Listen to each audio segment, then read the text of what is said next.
देखो बच्चा, स्टार्ट करते हैं आज हम हमारा topic, measures to remove poverty line. Poverty, देखिए जी, पॉवर्टी को रिमूव करने के लिए कौन कौन से स्टेप्स लिए गए। Measures to remove poverty in India are placed in 4 categories as under. देखिए 4 कैटेगरीज में ये मेजर्स जो है उनको डिवाइड किया गया है। पहला है combating poverty through GDP growth, GDP की ग्रोथ करके पॉवर्टी को खत्म करना। Combating poverty by improving the distribution of income, income का डिस्ट्रीब्यूशन अच्छा बना करके जो है पॉवर्टी को खत्म करना। Combating poverty through population control, population को कंट्रोल करके पॉवर्टी को खत्म करना। और other measures enhancing quality of life of the poor, poor लोगों की लाइफ को एनहांस करने के लिए कोई अदर मेजर्स लिए गए। सबसे पहले आज हम पढ़ेंगे जीडीपी ग्रोथ के थ्रू कैसे पॉवर्टी को कंप्लीट खत्म किया गया। GDP growth is an ultimate solution to the problem of poverty. देखिए पॉवर्टी का एक अल्टीमेट सोल्यूशन, गरीबी को हटाने का एकमात्र एक ऐसा सोल्यूशन है जिससे कि पॉवर्टी पूरी तरीके से हटाई जा सकती है, वो है जीडीपी की ग्रोथ। अब जीडीपी की ग्रोथ भी हर लेवल पे होनी चाहिए ना। When the pace of GDP growth is accelerated, यानी जब जीडीपी की ग्रोथ एक्सेलरेट होगी, मतलब जीडीपी बहुत तेजी से हमारी कंट्री की ग्रो होगी, new opportunities of employments are generated. इससे क्या होगा, जब जीडीपी ग्रोथ होगी, प्रोडक्शन बढ़ेगा तो लोगों के लिए नए नए रोजगार के अवसर खुलेंगे। More and more workers will find employment in farms and factories, बहुत सारे लोगों को फार्म्स में भी फैक्ट्रीज में भी काम मिलेगा। जितना ज्यादा एम्प्लॉयमेंट होगा उतना ज्यादा इंक्लूसिव जो है वो ग्रोथ प्रोसेस होगी। ग्रोथ प्रोसेस इंक्लूसिव होना बहुत जरूरी। केवल जीडीपी का बढ़ना पॉवर्टी को खत्म नहीं कर सकता, इसके साथ साथ एम्प्लॉयमेंट अपॉर्चुनिटीज भी होनी चाहिए, जिसकी वजह से सबके सब लोग, जितना ज्यादा एम्प्लॉयमेंट होगा उतनी ज्यादा इंक्लूसिव ग्रोथ प्रोसेस होगी। अगर इंक्लूसिव ग्रोथ प्रोसेस होती है तो इससे पॉवर्टी कम होगी। देखिए ये एक वर्ड लिखा है जो इंक्लूसिव ग्रोथ है, वो डिफाइन करता है कि ऐसी ग्रोथ जिसमें हम जॉबलेस अवॉइड करें, मतलब मशीन ज्यादा लगा करके प्रोडक्शन नहीं करना है, ज्यादा से ज्यादा लोगों को काम दे करके वो प्रोडक्ट ग्रोथ चाहिए हमें। Poverty will reduce with acceleration of the pace of growth only if jobless growth is avoided. समझो, पॉवर्टी जो है वो रिड्यूस हो जाएगी, पॉवर्टी रिड्यूस हो जाएगी अगर ग्रोथ जो है वो इस तरीके से हो कि इसमें लोगों की नौकरियां ना जाएं, ठीक है, लोगों को उल्टा नौकरियां मिले। Jobless growth occurs when GDP growth is technologically driven rather than employment driven. देखिए जॉबलेस ग्रोथ कब होती है, जब जीडीपी हमारी कंट्री का ग्रो कर रहा है लेकिन टेक्नोलॉजी अपग्रेड करके, ना कि ज्यादा से ज्यादा एम्प्लॉयमेंट प्रोवाइड करके, तब आपकी जो ग्रोथ होती है वो जॉबलेस ग्रोथ होती है। The government must ensure that the production process is labor intensive rather than capital technology intensive. Government को इंश्योर करना चाहिए कि जो प्रोडक्शन की प्रोसेस है उसमें लेबर सबसे ज्यादा यूज हो, कैपिटल या टेक्नोलॉजी इंटेंसिव ग्रोथ ना हो। ठीक है, वो भी जरूरी है लेकिन एक हद तक मशीन्स, और बाकी हम लोगों को ज्यादा से ज्यादा लोग चाहिए काम करने वाले। ठीक है, ये तो फर्स्ट हमारा पॉइंट होता है पॉवर्टी को जीडीपी की ग्रोथ के थ्रू कम करना। दूसरा पॉइंट है combating poverty by improving by the distribution of income through fiscal and legislative measures। Poverty को, इनकम को अच्छे से डिस्ट्रीब्यूट करके फिस्कल और लेजिस्लेटिव मेजर्स के थ्रू कम करना। कैसे?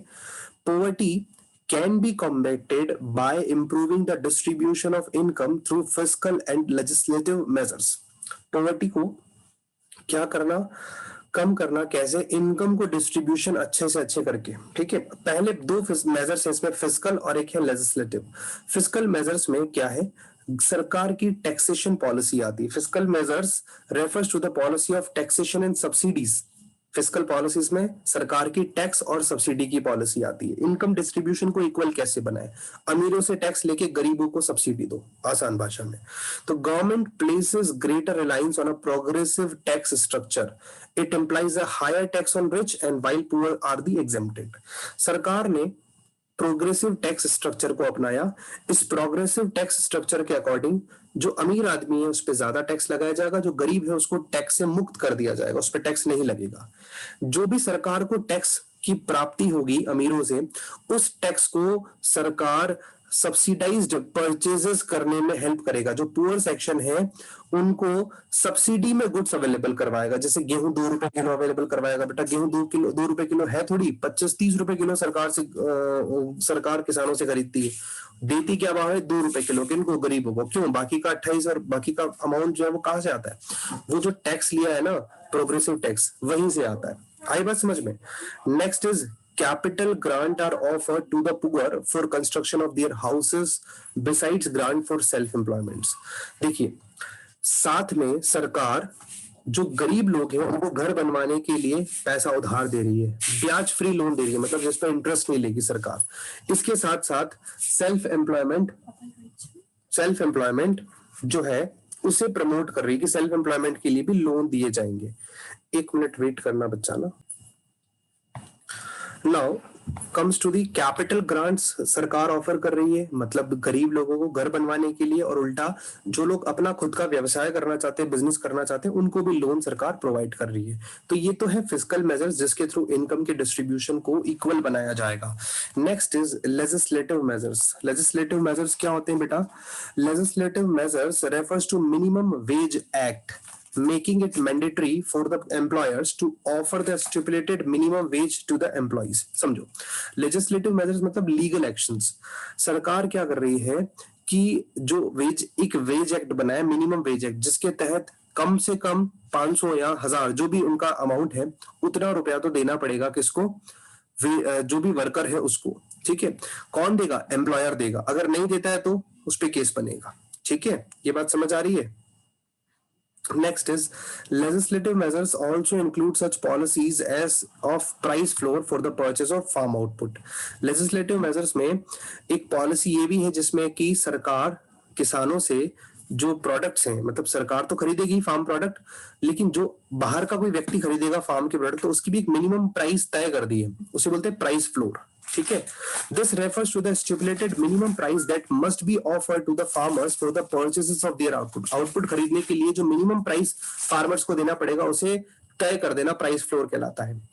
लॉ आए राइट टू एजुकेशन जैसे, है ना, ये लेजिस्लेटिव मेजर्स का दूसरा एक एग्जाम्पल है जो कि पुअर लोगों की जो क्वालिटी ऑफ लाइफ है उसको इम्प्रूव करता है। आई बात समझ में? ये मेजर समझ आया जिससे पॉवर्टी खत्म होगी। दूसरा आता है, इसके बाद 3rd नंबर आता है combating poverty through population control. Population को कंट्रोल करके पॉवर्टी को कंप्लीट खत्म करना। तो Indian experience shows that increase in national income fails to be reflected in quality of life of the people owing to the rapid rise in population. India का experience रहा है, India ने देखा है कि भाई नेशनल इनकम अगर बढ़ भी रही है उसके बाद भी जो लोगों की क्वालिटी ऑफ लाइफ है वो क्या है, बहुत बुरी तरीके से फेल हो रही है। उनको इतना अच्छा से क्वालिटी ऑफ लाइफ नहीं मिल रहा just because population day by day बढ़ती जा रही है। पॉपुलेशन का मतलब क्या बेटा? पॉपुलेशन यानी पर पर्सन जो इनकम है वो बहुत कम बढ़ रहा है। तो नेशनल इनकम को अगर आप पॉपुलेशन से डिवाइड करोगे तो पर कैपिटा इनकम आएगी। ये पर कैपिटा इनकम कंटिन्यूअसली लो होती जा रही है क्योंकि पॉपुलेशन जो है वो बहुत तेजी से बढ़ रही है। जितनी तेजी से नेशनल इनकम नहीं बढ़ रही ना, उससे ज्यादा तेजी से पॉपुलेशन बढ़ रही है। आगे, पॉवर्टी को रिमूव किया जा सकता है अगर पॉपुलेशन की ग्रोथ रेट को कम किया जाए और जीडीपी की ग्रोथ रेट को बढ़ाया जाए। ठीक है, जीडीपी की ग्रोथ रेट कैसे बढ़े? पर कैपिटा जीडीपी बढ़े, मतलब पर पर्सन जो प्रोडक्शन है वो बढ़ता जाए। इस तरीके से आप पॉवर्टी को खत्म कर सकते हो। ठीक है, control of population would also mean reduction in the size of labour force. अब समझो, इसके साथ अगर आप पॉपुलेशन को कंट्रोल करोगे तो इसका मतलब ये है कि लेबर फोर्स भी कम होगी। इसकी वजह से जो इम्बैलेंस स्ट्रक्चर है लेबर सप्लाई और कैपिटल स्टॉक का वो भी बैलेंस हो जाएगा। मतलब एक्सेस लेबर पड़ी है अभी हमारे पास, एक्स्ट्रा लोग हैं इंडिया में काम करने के लिए, इतनी मशीन्स नहीं है। तो वो कब सही होगा? जब मशीन्स लग रही है लेकिन पॉपुलेशन उससे ज्यादा बढ़ रही है। तो अगर हम पॉपुलेशन को कंट्रोल करें, हम तो क्या करने वाले हैं, सरकार मेजर्स ले रही है पॉपुलेशन को कंट्रोल करने के। वो अगर पॉपुलेशन कंट्रोल होगा तो जितना अवेलेबल कैपिटल रिसोर्सेज हैं उस पे उतनी लेबर काम करेगी। ठीक है, इससे भी आपका जो पॉवर्टी है वो कम होगा। ठीक है, ये वाली चीज आप ऊपर आराम से पढ़ लेना। नेक्स्ट अदर मेजर्स पे आते हैं जो कि पुअर लोगों की क्वालिटी ऑफ लाइफ को इंप्रूव करेगी। सबसे पहला पॉइंट है बेटा डेवलपमेंट ऑफ एग्रीकल्चर। एग्रीकल्चर को डेवलप करके First is Dr. Minhas is of the opinion that to remove poverty, special effort should be made to develop the agriculture. भाई agriculture को डेवलप करने के लिए आपको स्पेशल एफर्ट्स लगाने पड़ेंगे, ऐसा डॉक्टर मिनहास है, उनका मानना है। अगर गरीबी हटानी है तो आपको एग्रीकल्चर को भी डेवलप करने के बहुत सारे एफर्ट्स लगाने पड़ेंगे। देखिए, एग्रीकल्चर में सबसे पहले मशीन्स यूज में ली जाए, उसको मैकेनाइज्ड बनाया जाए, उसे मॉडर्न बनाया जाए। अच्छे सीड्स, अच्छी irrigation facility, chemical, composites, fertilisers, इनको यूज करना है आपको। छोटे छोटे जो फार्मर्स हैं उनको फाइनेंशियल असिस्टेंस देना है, मतलब पैसा उधार देना है, ठीक है। जिन जिन फार्मर्स के पास अपनी जमीनें नहीं है उनको जमीनें प्रोवाइड करवानी है। These measures are expected to reduce or remove poverty at the gross root level. Doctor Minhas का मानना है कि अगर आप ये मेजर्स उठाओगे तो इससे आपकी गरीबी जो है, देश की गरीबी जो है, उसको आप रूट लेवल तक ला सकते हो, बिल्कुल कम कर सकते हो। Second is stability in the price level. Price level में स्टेबिलिटी लाओ। Price stability is an essential pre request of poverty alleviation. गरीबी को, अगर आप गरीबी मुक्त आपको अपना देश बनाना है तो प्राइस को स्टेबल करो सबसे पहले प्रोडक्ट्स के। If prices continue to be rise, the standard of living of poor will continue to deteriorate. अगर कंटिन्यूसली प्राइसेस बढ़ता जाएगा किसी प्रोडक्ट्स का तो गरीब लोगों की हालत बद से बदतर होती जाएगी, बिकॉज उनके पास उतने पैसे नहीं होते ऑलरेडी कि वो सारे प्रोडक्ट खरीद पाए, बेसिक नेसेसिटीज की चीजें खरीद पाए। और प्राइसेस बढ़ जाएंगे तो बेसिक नीड्स ही उनकी अधूरी रह जाएगी। कहने का मतलब ये है, प्राइसेस को स्टेबलाइज करो। कैसे? When production of food grains and other food of mass consumption is increase. Production food grain का बढ़ाओ, जो दूसरी प्रोडक्ट्स जो कंजम्पशन के काम आते हैं उनका प्रोडक्शन बढ़ाओ, जिससे कि क्या हो, प्राइसेस कंट्रोल में रहे। When goods of mass consumption are distributed to the poor through fair price shops. और जो गरीब लोग हैं वहां तक ये जो बेसिक नीड्स की चीजें हैं वो फेयर प्राइस शॉप, उचित मूल्य की दुकान, राशन की दुकान होती है ना, उसके थ्रू बांटो, ये कहना चाह रहे हैं। Reduction of unemployment. अनएम्प्लॉयमेंट को खत्म करो भाई, बेरोजगारी को खत्म करना है। Special measures should be taken to reduce unemployment, under employment and disguised unemployment. इन तीनों तरीके के एम्प्लॉयमेंट को खत्म, अनएम्प्लॉयमेंट को खत्म करने के लिए स्पेशल मेजर्स लेने हैं। जैसे कि एम्प्लॉयमेंट को, the opportunities of employment in rural area must be fully explored. तो रूरल एरियाज में एम्प्लॉयमेंट की अपॉर्चुनिटीज प्रोवाइड करनी है। कॉटेज इंडस्ट्रीज और कंस्ट्रक्शन एक्टिविटी को एनकरेज करना है रूरल एरियाज में। वोकेशनलाइजेशन करना है एजुकेशन का। Vocationalisation of education should be given a high priority to tackle unemployment among the educated youth. Vocationalisation का मतलब होता है आप कुछ प्रैक्टिकल कोर्सेस रन करें, ठीक है, जैसे स्किल बेस्ड प्रोग्राम्स होते हैं ना, वैसे प्रोग्राम्स कुछ रन करो जिससे कि अनएम्प्लॉयमेंट को खत्म किया जा सके। जब लोगों को काम करना आ जाएगा कि कैसे फैक्ट्री में काम किया जाता है, कैसे किसी और जगह पे काम किया जाता है, वेल्डिंग इंडस्ट्रीज में कैसे काम होता है, टेक्सटाइल इंडस्ट्रीज में कैसे काम होता है, तो उनको अपने आप जॉब्स मिल जाएगी। ये तो 3 पॉइंट्स हुए। अब आता है labour intensive technique of production. तो डॉक्टर गुनार मार्ड्रल है, इनका मानना है कि इंडिया को लेबर इंटेंसिव टेक्नोलॉजी यूज करनी चाहिए प्रोडक्शन को करने के लिए। किसी प्रोडक्ट को बनाना है तो मशीन्स मत यूज में लो, लेबर्स को यूज में लो। Its adoption will raise the level of employment and reduces the level of poverty. Employment बढ़ेगा, पॉवर्टी गिरेगी, लेकिन साथ में प्रोडक्शन भी गिरेगा, ये भी याद रखना। क्योंकि अगर आप मशीन्स यूज में लेंगे, एक तो एक्यूरेसी आती है मशीन्स में, और दूसरा जो है वो क्या होता है बेटा, लेबर जो है वो थोड़ी सी कॉस्टली पड़ती है। मशीन का वन टाइम इन्वेस्टमेंट कॉस्टली होता है। हालांकि अगर आप दोनों को कंपेयर करोगे तो लेबर आपको सस्ता ही पड़ेगा, बिकॉज करोड़ों रुपए की मशीन लाओ, इतना तो लेबर को आप पेमेंट ही नहीं दोगे। ऐसा provision for minimum needs of the poor. भाई पुअर्स की जो मिनिमम नीड्स है उसका प्रोविजन बनाओ। गवर्नमेंट को अप्रोप्रिएट मेजर्स लेने चाहिए ताकि पुअर्स की जो मिनिमम नीड्स है वो फुलफिल की जा सके, ताकि उनको पानी का, पीने का पानी है ना, primary health centres, primary education, ये सब उनको अवेलेबल हो सके। Public sector should allocate more and more funds for this purpose. Public sector को ज्यादा से ज्यादा पैसा देना चाहिए ताकि गरीब लोगों की बेसिक नीड्स पूरी की जा सके, ठीक है।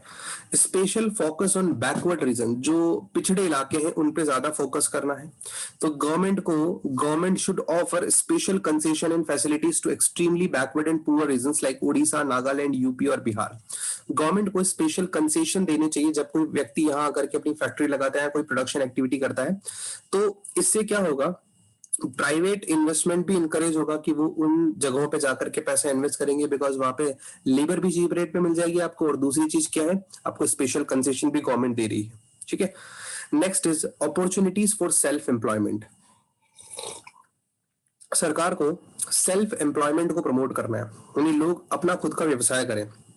Opportunities for self employment should be further explored, यानी सेल्फ एम्प्लॉयमेंट की अपॉर्चुनिटीज को आपको एक्सप्लोर करना है, ज्यादा से ज्यादा इंडस्ट्रियल ट्रेनिंग इंस्टीट्यूशंस बनाने हैं, उनको ओपन करना है ना, ताकि इंडस्ट्री और उससे रिलेटेड एंटरप्रेन्योर एजुकेशन दी जा सके। इसके साथ लोन भी ऑफर करने चाहिए बैंकिंग और अदर फाइनेंशियल इंस्टीट्यूशन के थ्रू, और लो रेट ऑफ इंटरेस्ट पे आपको इनको लोन देने हैं स्मॉल एंटरप्रेन्योर्स को, ताकि वो अपना खुद का बिजनेस स्टार्ट कर सके। स्टार्टअप्स को जो है वो आपको प्रमोट करना चाहिए। ठीक है, the last point is effective public distribution system, PDS, यानी इफेक्टिव पब्लिक डिस्ट्रीब्यूशन सिस्टम होना चाहिए। Effective public distribution system must be placed in for the supply of food grain and other essential of life of the BPL population of the country। जो country की below poverty line population है उनको food grain और other essential items को supply करने के लिए एक अच्छा पब्लिक डिस्ट्रीब्यूशन सिस्टम चाहिए आपको, यानी एक अच्छे से पैसे ये डिस्ट्रीब्यूट हो जाए, हर गरीब तक उसकी वो चीज पहुंच जाए। तो फूड ग्रेन्स और coarse cloth must be provided at subsidise rate through fair price shops.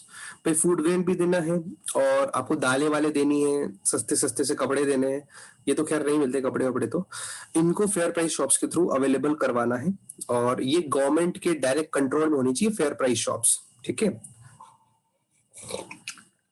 ये थे बेटा सारे के सारे मेजर्स जो कि पॉवर्टी को रिमूव करने के लिए लिए जा सकते हैं। अब है पॉवर्टी को रिमूव करने के लिए सरकार कौन कौन से मेजर्स ले रही है। तो बेटा सरकार वाले जो मेजर्स हैं वो मेरे पास अभी पूरे आए नहीं है, कुछ योजना है, 12 से 15 योजना है, इन्हें हमें पढ़ना है। इसको हम लोग कल की क्लास में सीखेंगे। ठीक है, हाँ बेटा। सर मैंने सारी पीडीएफ सेंड कर दी थी आपको, जितना भी है। कर दी थी क्या? ओके, मेरे पास लैपटॉप में सिर्फ यही है। ठीक है, मेरे पास लैपटॉप में सिर्फ आज तक यही है, तो कोई दिक्कत नहीं है। आज हम सिर्फ ये पढ़ रहे हैं, नेक्स्ट वाली जो योजना है ना ये कल पढ़ेंगे, सारी एक साथ योजनाएं हैं। ठीक है।